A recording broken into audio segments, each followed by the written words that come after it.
नमस्कार। देश की बात में आपका बहुत बहुत स्वागत है। मैं हूं अभिषेक, मुंबई के स्टूडियो से। और बंगाल की दंगल की बात, सबसे ज्यादा हलचल बंगाल में है। हालांकि विधानसभा चुनाव और भी राज्यों में हो रहे हैं, कुल जमा 5 राज्यों में विधानसभा चुनाव चल रहे हैं, लेकिन बात ममता बनर्जी की हो रही है। ममता बनर्जी और बीजेपी के बीच में कांटे की टक्कर है। नंदीग्राम सबसे बड़ा अखाड़ा है, जहां पर आज शुभेंदु अधिकारी ने, जो कि टीएमसी से बीजेपी में आ गए हैं, उन्होंने अपना पर्चा भरा है। ममता बनर्जी की तबीयत खराब है, या वो अस्पताल में है, यूं कह सकते हैं। उनकी एक फोटो वायरल हुई है जिसमें उनके एक पैर में चोट दिखाई दे रही है और उसके ऊपर प्लास्टर है। ये जो तस्वीरें हैं शुभेंदु अधिकारी की, ये टीएमसी को सरदर्द देने के लिए काफ़ी हैं, क्योंकि आज जमकर रोड शो किया गया, मंदिर गए शुभेंदु अधिकारी, ताकत दिखाने की कोशिश की गई है। नामांकन से पहले की ये शक्ति प्रदर्शन था।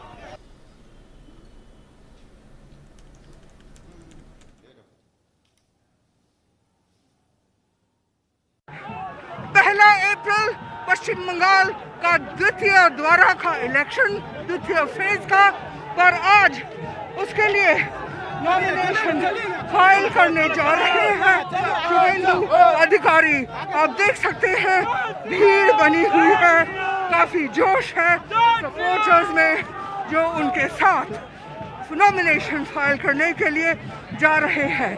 नंदीग्राम का इलेक्शन 1 तारीख पश्चिम बंगाल का सबसे गुरुत्वपूर्ण इलेक्शन, जहां पे मुख्यमंत्री ममता बनर्जी लड़ेंगी अपना पिछली बार का मंत्री के साथ शुभेंदु अधिकारी। बस आप सोच लीजिए, इतना बैनर, इतना फ्लैग, इतना पोस्टर, शुभेंदु का कैंपेन, और साथ में ममता बनर्जी अस्पताल से निकल रही हैं कैंपेन करने एक व्हीलचेयर में। ये जो दोनों दृश्य आप देखेंगे अब कुछ ही दिनों में, इसी पर भविष्य बनेगा पश्चिम बंगाल का। कौन जीतेगा, कौन हारेगा। एक कहानी है ना, डेविड और गोलायत, लड़ाई वैसे ही मात्रा का हो रही है पश्चिम बंगाल के लिए, और उसके बीच नंदीग्राम के लिए। उस लड़ाई में कौन बनेगा डेविड और कौन रहेगा गलायत, यही अब देखने को बाकी है। पता चलेगा 2 मई। जीडी शंकर के साथ मोनादीपा बनर्जी, एनडीटीवी इंडिया। ममता बनर्जी के घायल होने के बाद टीएमसी को मौका मिला है, वो जगह जगह अपनी बात उठाने की कोशिश कर रही है। कोशिश है कि ममता बनर्जी चुनाव बन जाएं, यानी कि ममता बनर्जी के इर्द गिर्द ही चुनाव हो, और इसके लिए टीएमसी बहुत सारे काम कर रही है। जैसे कि उन्होंने साइलेंट मार्च किया, काली पट्टी लगाकर विरोध प्रदर्शन किया, चुनाव आयोग में शिकायत करने गए। टीएमसी का आरोप है कि ममता बनर्जी पर जानबूझकर हमला किया गया है।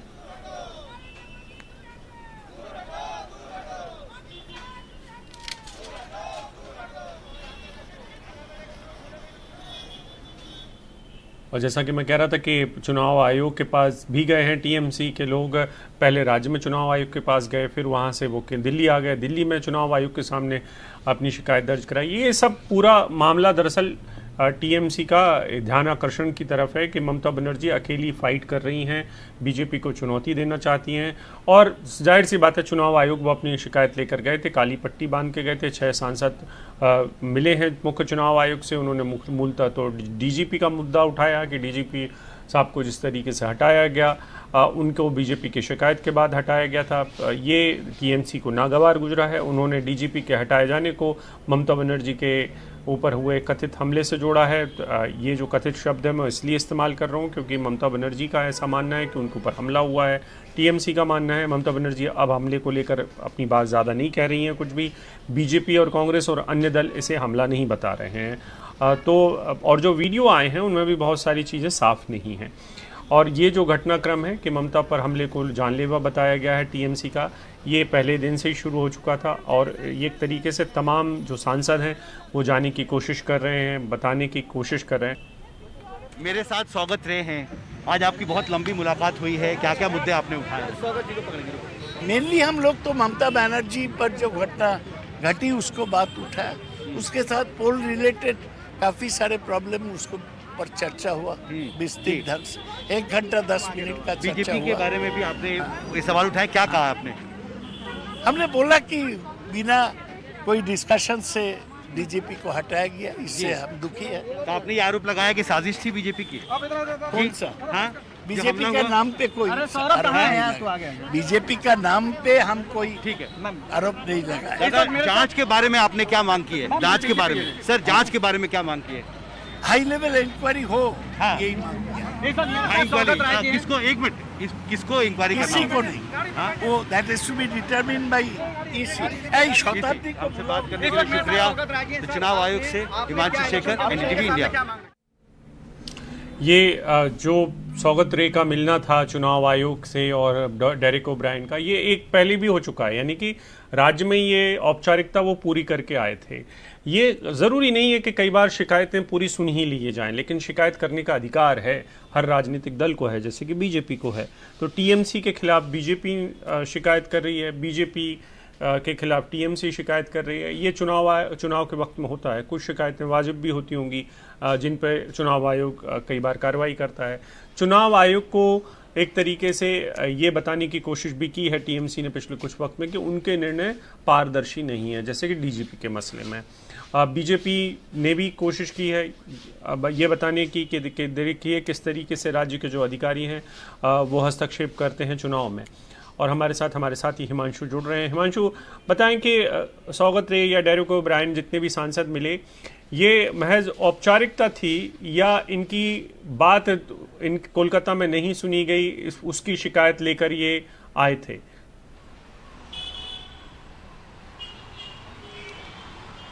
अपना सवाल दोहराएं अभिषेक। हिमांशु, मेरा ये कहना है कि राज्य में कोलकाता में इनकी बात नहीं सुनी गई थी, डेरेक ओब्रायन और सौगत रे की। और क्या ये लोग अपनी शिकायत लेकर आए थे कि इनकी बात सुन ली जाए, या एक चुनाव के वक्त में चुनाव आयोग जाकर अपनी बात कहना, दरअसल अपनी बात को बढ़ाना होता है, वो भी एक तरीका है एक तरीके से अपनी बात को कहने का। तो क्या जो बात कोलकाता में नहीं सुनी गई, इन लोगों को भरोसा है कि दिल्ली में सुनी जाएगी? निश्चित तौर पर आपने बिल्कुल सही कहा। देखिए, तृणमूल कांग्रेस ने दबाव बढ़ाने की कोशिश की है चुनाव आयोग पर, और कल जो कोलकाता में मुलाकात हुई थी वो चीफ इलेक्टोरल ऑफिसर से हुई थी, जो हाईएस्ट ऑफिशियल हैं इलेक्शन कमीशन के कोलकाता में। लेकिन दिल्ली में जो मुलाकात हुई है मुख्य चुनाव आयुक्त के साथ साथ जो दोनों चुनाव आयुक्त हैं, फुल कमीशन के सामने तृणमूल कांग्रेस के जो 6 सांसद आए थे, उन्होंने बहुत विस्तार से तथ्य पेश किए हैं। फेसबुक के पोस्ट्स को यहाँ पर डॉक्यूमेंट करके उसके प्रिंट आउट लेकर आए थे, ट्विटर पोस्ट लेकर आए हैं, और तृणमूल ने बहुत गंभीर आरोप लगाए हैं और बहुत सारे तथ्य मुख्य चुनाव आयोग के सामने रखे हैं। और इसमें यह कहा गया है कि ममता बनर्जी पर हमले से 2 दिन पहले जो दिलीप घोष हैं, पश्चिम बंगाल भाजपा के अध्यक्ष, उन्होंने एक फेसबुक पोस्ट पर किया था, एक कैरिकेचर, एक व्यंग चित्र अपने फेसबुक पर लगाया था, जिसमें दिखाया गया था कि ममता बनर्जी गिरने वाली है नंदीग्राम में। और उसके बाद तृणमूल कांग्रेस का आरोप है कि उसके एक दिन बाद 9 तारीख को बीजेपी की तरफ से यह शिकायत की गई कि राज्य के डीजीपी को बदला जाए, और उसके बाद बिना राज्य सरकार के सलाह मशवरे के, यह आरोप है तृणमूल कांग्रेस का, उसके बाद डीजीपी को वहां पर बदला गया, और उसके बाद फिर 10 तारीख को यह हमला हुआ है। तो तृणमूल कांग्रेस का यह कहना है कि एक क्लियर नेक्सस दिखता है, और जो हमला हुआ है ममता बनर्जी पर वो एक सुनियोजित साजिश थी, जिसकी एक इंडिपेंडेंट इंक्वायरी होनी चाहिए। और इस बैठक के, इस मुलाकात के मुख्य चुनाव आयुक्त के साथ करीब 4 घंटे बाद अब बीजेपी के जो बड़े नेता हैं वो भी अब मुख्य चुनाव आयुक्त के पास पहुंचे हैं अपनी बात को लेकर। और निश्चित तौर पर यह कोशिश है बीजेपी की तरफ से काउंटर करने की, जो आरोप लगाया है तृणमूल कांग्रेस ने बीजेपी के खिलाफ। और निश्चित तौर पर एक कोशिश है दोनों ही पक्षों की तरफ से कि वो दबाव चुनाव आयोग पर बढ़ाएं, अपनी बात और प्रमुखता से, मजबूती से मुख्य चुनाव आयोग के सामने रखें। और अब देखना बहुत महत्वपूर्ण होगा अभिषेक कि मुख्य चुनाव आयोग दोनों पक्षों की बात को सुनने के बाद आगे क्या रणनीति अख्तियार करते हैं, क्योंकि तृणमूल कांग्रेस ये तय कर चुकी है कि उसने ममता बनर्जी पर हमले को एक बड़ा मुद्दा बनाया है, चीफ इलेक्टोरल ऑफिसर के पास शिकायत की, कल आज मुख्य चुनाव आयुक्त के पास दबाव बढ़ाने की भी एक कोशिश तृणमूल ने की है। और दूसरी तरफ बीजेपी भी मजबूती से तृणमूल के आरोपों का जवाब दे रही है, और वो भी अपनी बात को मजबूती से मुख्य चुनाव आयुक्त के सामने यहाँ पर रखने के लिए दिल्ली में पहुंची है। जी अभिषेक। जी, बहुत बहुत शुक्रिया हिमांशु इस पूरी जानकारी के लिए। तो बंगाल में बहुत कुछ चल रहा है, और बंगाल में कार्टून भी चल रहे हैं। तो ये कार्टून जो है ये ममता बनर्जी पर भी हैं, बीजेपी पर भी हैं। तो इनकी नज़र में देखिए, कार्टूनिस्ट की नज़र से देखिए कि बंगाल के चुनाव में क्या क्या हो रहा है।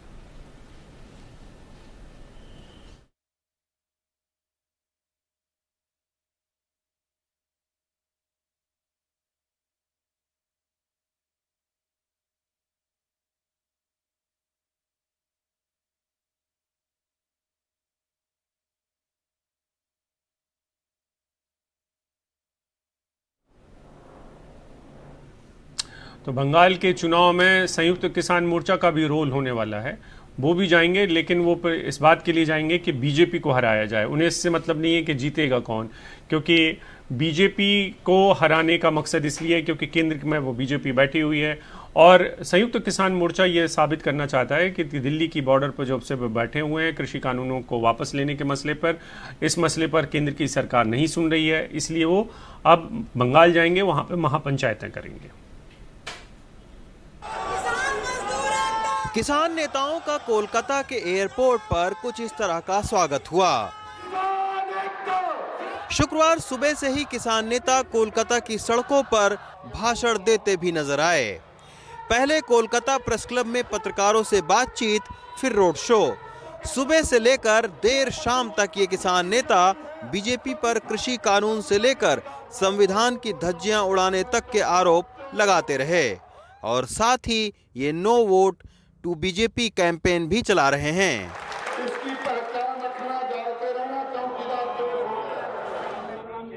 शनिवार को किसान नेता पश्चिम बंगाल की राजनीति के हॉट स्पॉट नंदीग्राम में पंचायत करेंगे।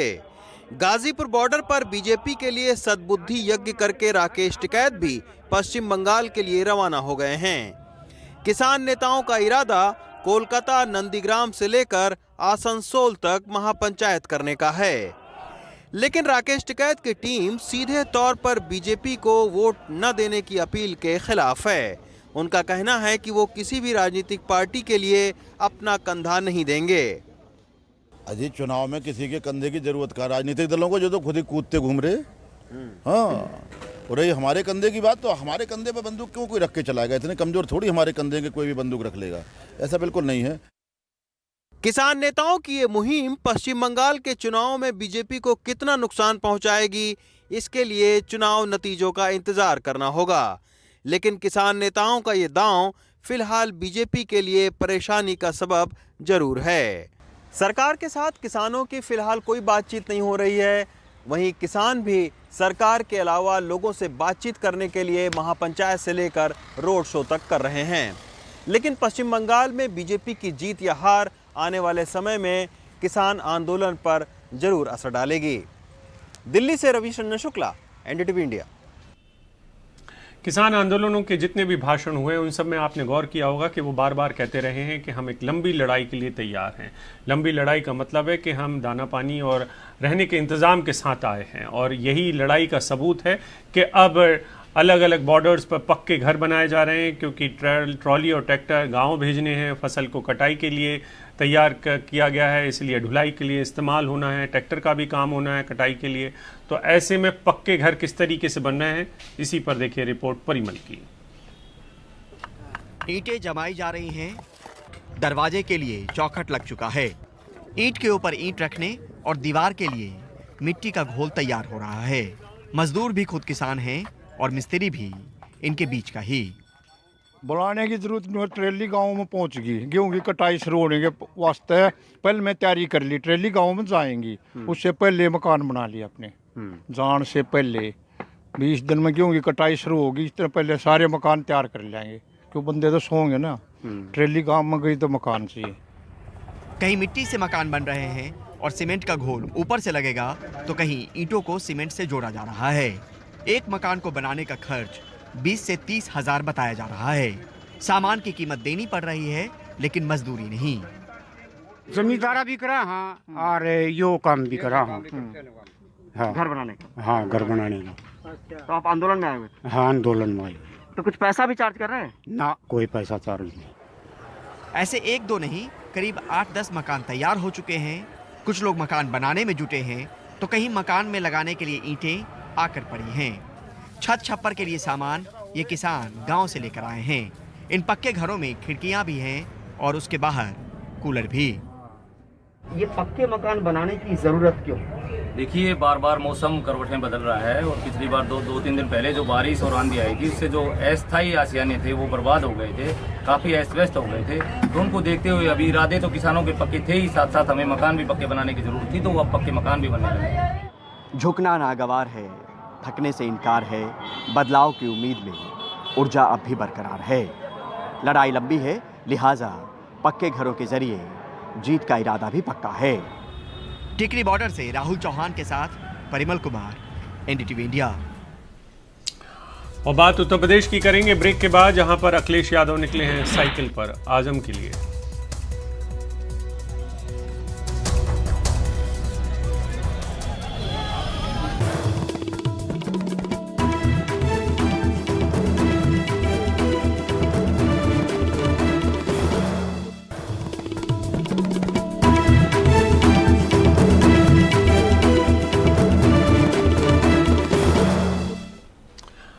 बात उत्तर प्रदेश की, जहां पर आजम खान को मिलने के लिए अखिलेश यादव ने साइकिल मार्च निकाला है। रामपुर में 11 किलोमीटर साइकिल चलाई। ये अपने आप में रिकॉर्ड हो सकता है अखिलेश यादव का कि 11 किलोमीटर मिलने के लिए उनको रामपुर में उनको आजम खान के लिए साइकिल चलानी पड़ी।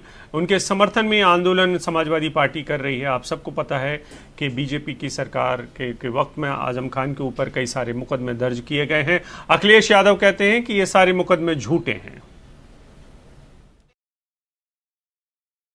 आजम खान के लिए अखिलेश यादव रामपुर की सड़कों पे उतरे। अपने कार्यकर्ताओं के साथ अखिलेश यादव ने मौलाना मोहम्मद अली जौहर यूनिवर्सिटी से अंबेडकर पार्क तक 11 किलोमीटर साइकिल चला के आजम खान की हिमायत में शुरू हुए साइकिल मार्च का नेतृत्व किया। कि सबसे ज़्यादा अन्याय रामपुर में हो रहा है समाजवादी कार्यकर्ताओं में। आदरणीय आजम खान साहब, उनके तमाम सहयोगी साथियों पे न जाने कितने झूठे मुकदमे लगे हैं और वो आज हमारे बीच नहीं है। कहीं न कहीं प्रशासन ने फंसाया है और सरकार के इशारे पर तमाम झूठे मुकदमे लगे हैं। बीजेपी सरकार आने के बाद आजम खान की मुसीबतें शुरू हुई थीं। आजम खान पे 100 से ज़्यादा मुकदमे दर्ज हुए हैं। आजम खान भूमाफिया घोषित हुए हैं। जौहर यूनिवर्सिटी की 1400 बीघा ज़मीन सरकार ने जब्त की है। उनके रिजॉर्ट की दीवार पे बुलडोज़र चलाया गया। उनके रिजॉर्ट में बिजली चोरी का मुकदमा हुआ। चोरी की किताबें उनकी यूनिवर्सिटी से बरामद की गईं। आजम खान पे गाय, भैंस और बकरी चोरी का भी मुकदमा हुआ। पिछले साल 26 फरवरी को आजम खान, उनकी पत्नी तज़ीन फातिमा और उनके बेटे अब्दुल्ला आजम खान को जेल हो गई। पत्नी तज़ीन फातिमा 11 महीने की जेल के बाद जमानत पे छूटी। आजम खान और बेटा अब्दुल्ला 1 साल से जेल में हैं। अखिलेश यादव ने आज रामपुर में उनके लिए रैली भी की और कहा कि सरकार सियासी विरोधियों को जेल भेज रही है। आप कुछ सच नहीं बोल सकते, सच बोलोगे जेल भेज दिए जाओगे। आप कोई आंदोलन करोगे तो जेल भेज दिए जाओगे। पॉलिटिकल लोगों पे सबसे ज़्यादा अन्याय, झूठे मुकदमे कहीं लग रहे हैं तो भारत में लग रहे हैं। इसीलिए तो डेमोक्रेसी के ग्राफ में आप नीचे जा रहे हैं। महंगाई, बेरोजगारी और जनता से जुड़े हुए बहुत सारे मुद्दों पे समाजवादी पार्टी ने आंदोलन छेड़ा हुआ है और आजम खान तो उनकी पार्टी के बहुत बड़े नेता हैं। कार्यकर्ताओं में जोश भरना ज़रूरी है क्योंकि अगले साल ही चुनाव हैं। रामपुर में तमकीन फयाज खान और लखनऊ में कैमरामैन राजेश गुप्ता के साथ कमाल खान, एनडीटीवी इंडिया।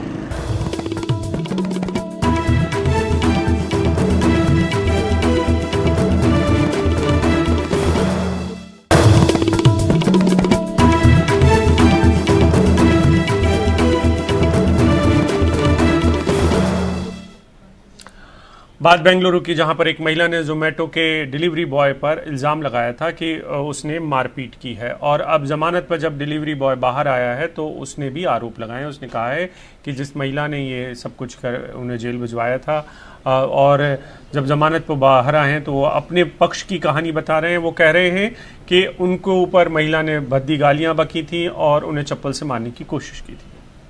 मैं खुद को लोगों को दिखाने के लिए मैं अपना नाक क्यों तोड़ूंगी? मैं कोई और तरीका भी यूज कर सकती थी अगर मुझे फेम या पब्लिसिटी ही पाना होता। एक तस्वीर इंस्टाग्राम की जिसमें महिला की नाक से खून बह रहा है और उसने जोमेटो के डिलीवरी बॉय पर हमले का आरोप लगाया। दूसरी तस्वीर आरोपी डिलीवरी बॉय कामराज की, जिसके आंसू नहीं थम रहे। वो उस घटना को याद करके लगातार रो रहा है। फिलहाल वो जमानत पर है। I didn't use any abuse words, sir. When I reached her home, I have informed about the delay and requested her, Madam, please, sorry, the item was late because of the road issue and the traffic issue. I have explained her and I have requested her sorry and for the apology. पुरानी अंगूठी है। वहीं दूसरी तरफ हितेशा चंद्राणी अपने बयान पर कायम है। कि खाने की डिलीवरी में देर हुई।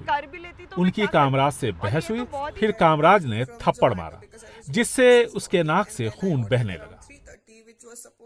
मैंने कस्टमर केयर को फिर से बोला कि आपका बंदा आके मुझ पे चिल्ला रहा है, विच इज़ वेरी रॉन्ग, तो आप प्लीज़ कुछ कीजिए। तो उन्होंने बोला कि मैडम आप वेट कीजिए, हम उसको कॉल कर। मुझे 448 दरअसल हितेशा चंद्राणी ने बुधवार को इंस्टाग्राम पर 2 वीडियो क्लिप्स शेयर किया और बताया कि जोमेटो के डिलीवरी बॉय ने उनके साथ बदतमीजी और मारपीट की, क्योंकि देर होने की वजह से वो खाना या तो फ्री में लेना चाहती थी या फिर ऑर्डर कैंसिल करना चाहती थी।